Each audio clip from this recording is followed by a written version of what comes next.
미주 한인, 코리안 아메리칸 미국 시민권자입니다. 근데 저처럼 미국의 한인이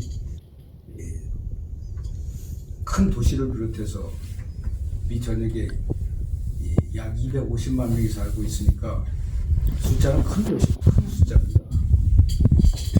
우리가 하와이로 이민을 가서 한 2년 반 동안 1903년 1월부터 1905년 5월 말까지 약 2년 반 동안 간 숫자가 한 7,200명, 그리고 해방이 될 때까지 10,000명이 채 못 됩니다. 한국전쟁 6.25가 날 무렵에 미국에 살고 있는 우리 코리안 아메리칸, 당시에 영주권을 못 받은 분들이 많습니다. 왜냐하면 그냥 노동이민으로 갔기 때문에 미국에서 호락호락하게 미국 신분을 주지 않습니다. 지금의 미국의 한인들의 그 신분과 위상이 높아진 건 우리 흑인 커뮤니티, 마르틴 루터 킹 목사님을 중심으로 한 인권운동, 그 영향으로 1965년도에 이민법이 개정됩니다. 그 수정헌법이라고 부르는데요.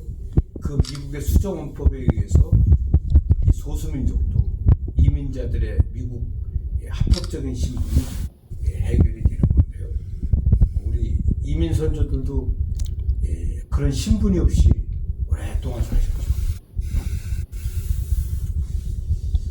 그런데 지금 미국에 저처럼 250만이 살고 있는 이 숫자는 어떻게 보면 미국의 그냥 소수민족처럼 이렇게 한 부류를 이루는 것으로 볼 수도 있지만 사실은 미국의 중요한 주인들입니다. 미국을 이끄는 중요한 납세자들이고 거주자고 미국의 도시 문화 등등 주거지에 대한 그 주인들입니다. 한인들이 있는 곳은 깨끗합니다. 한인들이 있는 곳은 문화가 있습니다. 한인들이 있는 곳은 의식이 있습니다. 그게 다른 소수민족과 다른 모습입니다. 왜? 우리 민족은 오랜 역사와 우리 선조들로부터 물려받은 DNA가 있습니다. 우리 속에는 그게 꿈틀거리고 있는 거죠. 또 어려운 환경에 왔을 때 그걸 극복하고 살아남는 강한 생명력을 갖고 있습니다. 그게 다른 민족들과 좀 다른 것입니다. 이런 의식을 깨우는 그런 운동이 필요하다고 믿고 있습니다. 그 중요한 역할에 우리 교계의 지도자들이 계십니다. 이민 초기부터 그런 역사가 이어졌습니다.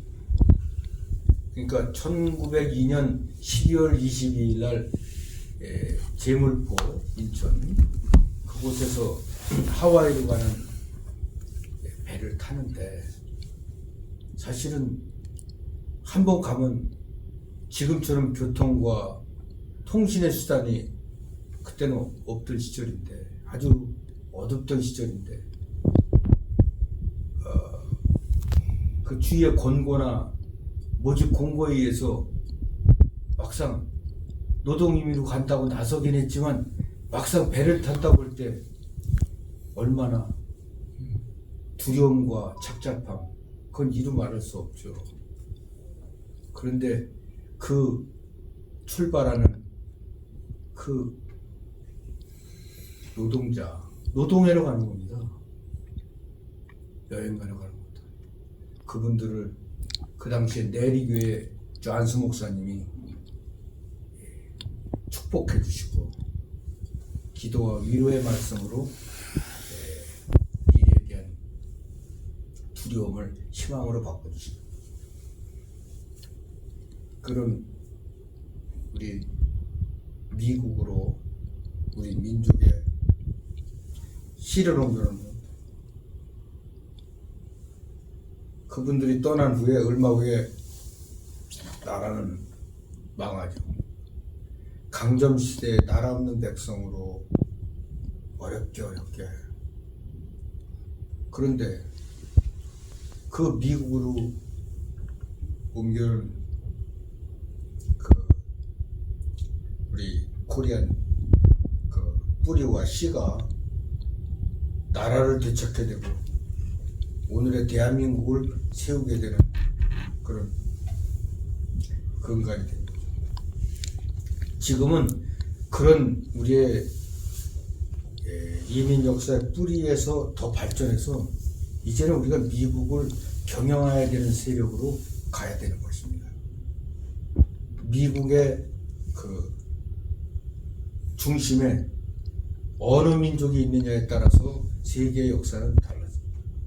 현재는 유대인들이 그 역할을 하고 있는 주류입니다. 유대인들이 미국 재산의 70% 이상을 가졌습니다. 하와이는 일본판입니다. 일본의 부속 섬이라고 해도 될 만큼 일본이 영향력을 하고 있습니다. 물론 우리 코리안도 있지만 역사에 비해서 우리 코리안의 힘은 아직은 미비합니다. 하와이에. 하지만 이제 우리가 좀 달라져야죠. 하와이는 매우 중요한 우리 이민 역사의 출발지이기 때문에 우리가 매우 중요하게 여기고 또 그 역사도 복원해 줄 필요가 있는 오늘 목사님을 여기서 뵈니까 가슴이 뜨겁네요. 굉장히 뜨겁습니다. 리더스 웨이는 우리 이동갑 교수님께서 그동안 이 메디아 언론 이 분야에 계셨기 때문에 그 미디어와 이 언론과 연계된 이 우리 지도자들의 이런 단체가 하나 있으면 좋겠다. 그런 말씀이 있어서 시작된 거고요. 근데 저는 단체나 이런 사업을 운영하려면은 봉사단체나 이런 재정이 빈약한 그런 이름만 가진 단체로 있는 거는 저는 그걸 거부합니다. 왜냐하면 그런 단체들은 세상에 너무 많고요.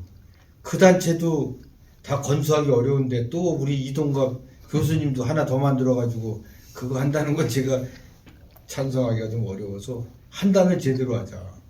우선은 인물 중심으로 좀 이 단체에 대한 또 이 기업에 대한 그 우리 바람직하고 능력 있는 리더들 중심으로 출발을 좀 했으면 좋겠다 하는 것하고 두 번째는 우리 이 기업을 한다면 이 단체를 운영한다면 재정이 확충 문제가 그게 해결될 수 있는 그런 방안으로 끌고 가자. 그렇게 제안해서 그것이 이동갑 교수님도 또 동의를 해주셔서 오늘 창립식을 하게 되었습니다. 우선 이 리더가 뭔지 왜 하필 리더스 웨이라는 이런 단체 이름을 붙이게 되었는지 그 취지 설명을 말씀드리겠습니다. 어느 나라든지 리더가 있어야 나라도 기업도 사회도 가정도 목표한 성공적인 그런 사명과 책임을 다할 수 있습니다. 리더가 없는 사회는 불행한 사회입니다. 리더가 없다는 것은 앞으로 발전할 수 없다고 감히 얘기해도 틀린 말이 아닐 것입니다. 리더를 바르게 세웠다. 바른 리더가 있다. 그거는 희망이 있는 것입니다. 우리 민족이 쭉 여러 순환과 외세의 침입 속에 있었습니다만 그 어려운 난국과 어려운 시대를 풀어나갈 때 그때마다 리더가 있었습니다. 지금 대한민국도 어려워질 수 있지만은 그때마다 우리 민족은 리더를 세웠습니다. 혜성처럼 기대하지 않았던 그런 아주 우리 민족의 그런 어떤 운명적이라고 할 수 있는 그런 리더들이 늘 있었고요. 그러는 가운데 리더의 성격을 이쪽 유럽 서양의 철학자들은 분명히 리더에 대한 정의를 하고 있습니다. 리더가 첫째 어떤 사람이 리더냐 하면요, 미래를 볼 줄 아는 사람입니다. 미래를 보기 위해서는 쉽지 않습니다. 무슨 예언가도 아니고 미래를 점치는 점술가도 아니고 미래에 대한 무슨 나름대로 예단을 하면서 그러는 사람을 리더라고 그러지는 않습니다. 미래에 대해서 예측하는 뭐 등등 여러 그 미국 말로는 포춘 텔러라는 말을 쓰는데요. 미래를 얘기하는 사람. 예. 그런 사람은 리더는 아닙니다.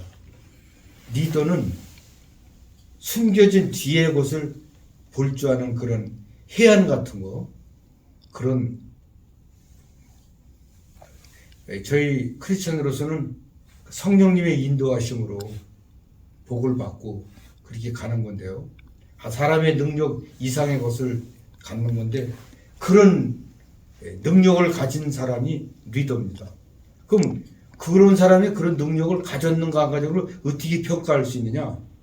그거는 전적으로 본인의 수양과 본인의 노력에 의해서 만들어지는 것이지 남들이 저 사람은 리더야, 저 사람은 그런 비전을 가졌어, 저 사람은 그런 능력이 있는 것 같아, 그것만 가지고 되지 않습니다. 각자가 갖고 있는 하나님과 1대1로 대화하고 기도하면서 길러지는 능력과 같은 것이라고 볼 수 있겠습니다. 그런 꿈과 비전, 그런 것을 갖고 있는 사람이 리더의 첫째 조건이라고 할 수 있고요. 두 번째는 리더한테는 선한 판단력을 가진 사람입니다. 선한 판단력과 악한 판단력을 어떻게 구분하냐면요. 그 열매가 선한 거, 성공하고 그것이 선한 판단력인데 그거는 하나님한테 오는 겁니다. 사람의 능력으로 만들어지지 않습니다. 그건 한계가 있습니다. 판단력. 지도자한테 판단력이 없으면은 결정 능력입니다.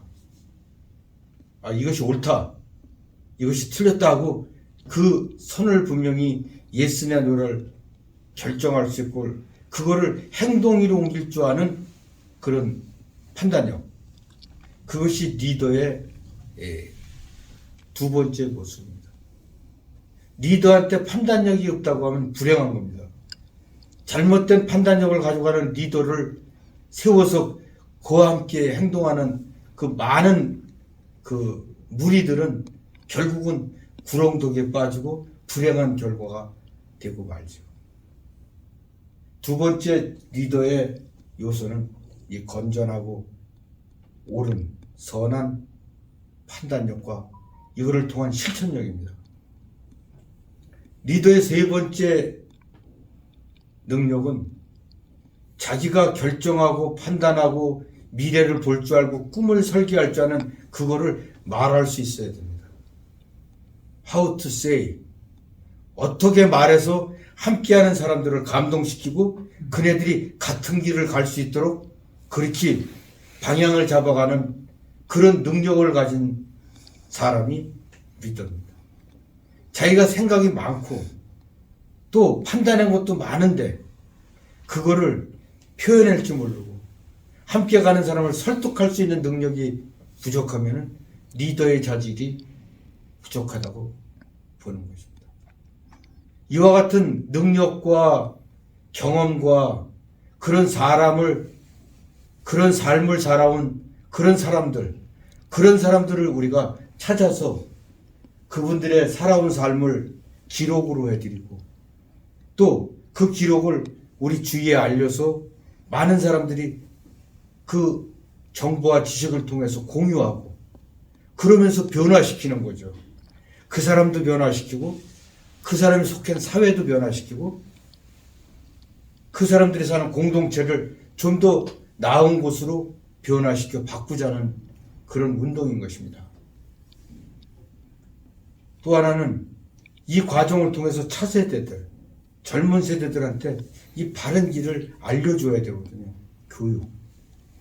또 선배 이런 리더들이 갖고 살아왔을 때 후회스럽고 그때 내가 젊었을 때면은 이렇게 했으면 좋았을 거 하는 여러 꼭 잘한 것만 가지고 교훈이 될 수는 없습니다. 실패한 것도 대단히 좋은 교훈이고 교재입니다. 그거를 반면 교사라고 그러지 않습니까? 과거의 잘못된 것들을, 과거의 잘못된 역사들을 오늘의 하나의 시금석으로 삼아서, 반면 교사로 삼아서 새로운 역사, 좀 더 나은 세상으로 변화시켜가는 이런 운동을 리더스 웨이라는 이 기업에서 이제 우리 뜻을 같이 하는 우리 지도자들이 모여서 이걸 보다 효과적으로, 생산적으로, 능률적으로, 그리고 유익하게 해보고자 하는 그런 뜻으로 오늘 리더스 웨이 창립식을 맞이했습니다. 여러분들과 함께 이 기쁨을 나누기 위해서 감사드리고요.